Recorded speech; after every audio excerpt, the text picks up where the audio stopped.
Allemagne, 1467. Nous sommes au tribunal. Un couple marié se fait face, mais pas pour négocier. Aujourd'hui, ils vont régler leur divorce de la manière la plus violente de l'histoire. Le combat à mort. Dans le droit germanique médiéval, quand un mari et sa femme s'accusaient mutuellement de trahison ou de crimes graves, ils pouvaient demander le divorce par combat, un duel judiciaire mortel. Voici les règles terrifiantes. L'homme est enterré dans un trou jusqu'à la taille. Il ne peut pas bouger ses jambes. On lui donne un gourdin en bois dans une seule main.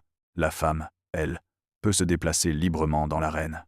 Son arme, des pierres enveloppées dans un tissu, formant une massue improvisée. Pourquoi cette inégalité? Pour compenser l'avantage physique naturel de l'homme et son entraînement au combat, le duel commence. C'est un spectacle public. Le village entier assiste à cette ordalie, ce jugement de Dieu, car dans la mentalité médiévale, le gagnant n'est pas déterminé par la force, mais par la volonté divine. Dieu désigne l'innocent en lui donnant la victoire. Les coups pleuvent, la femme tourne autour du trou, cherchant l'angle d'attaque parfait. L'homme, immobile, doit anticiper chaque mouvement, protéger sa tête vulnérable. Un coup mal placé peut être fatal. Et voici l'horreur absolue. Le perdant ne perd pas juste le divorce, il perd la VIE. Si l'homme perd, il est reconnu coupable, arraché de son trou et exécuté publiquement sur la place de la ville. Si la femme perd, c'est encore plus horrible. Elle est placée dans un trou et enterrée vivante. Pas d'appel, pas de seconde chance. La mort sépare définitivement ce couple. Cette pratique était-elle courante? Non.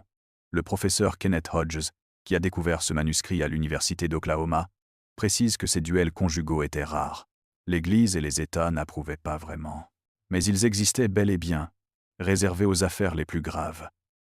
Accusations de trahison, de tentatives de meurtre, de crimes sans témoin ni preuve.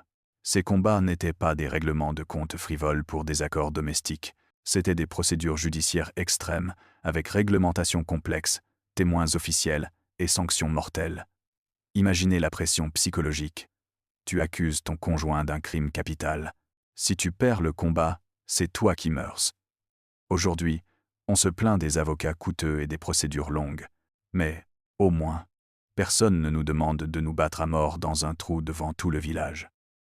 Le Moyen-Âge redéfinit complètement l'expression « jusqu'à ce que la mort nous sépare ». Connaissiez-vous d'autres méthodes de divorce médiéval? Dites-le moi en commentaire.